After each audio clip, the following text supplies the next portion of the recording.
হ্যাঁ ও মাম্মা, নতুন সোফা পেয়ে শুয়ে পড়েছো দাদুর কাছে?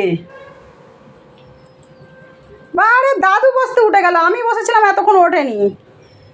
যেই দাদু বসেছে অমনি উঠে গেছে দাদুর কাছে। ও এখানে হাত বুলিয়ে দাও, ওই জন্য বলছে এখানে হাত বুলিয়ে দাও। পেটুতে একটু হাত বুলিয়ে দাও দাদু, একটু পেটুতে হাত বুলিয়ে দাও। আমি বসেছিলাম তো কই উঠিস নি? হ্যাঁ, যেই দাদু বসেছে অমনি উঠে বসে পড়েছিস। ওরে বাবারে, দেখেছো আমি বসেছিলাম এতক্ষণ ওঠেনি, দেখো ভয় পাচ্ছিল।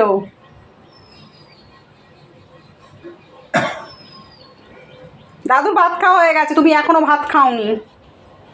কখন ভাত খাবে তুমি? এই বছর দাদুকে বলো, বলো দাদু ভালো হয়েছে, বলো ভালো হয়েছে।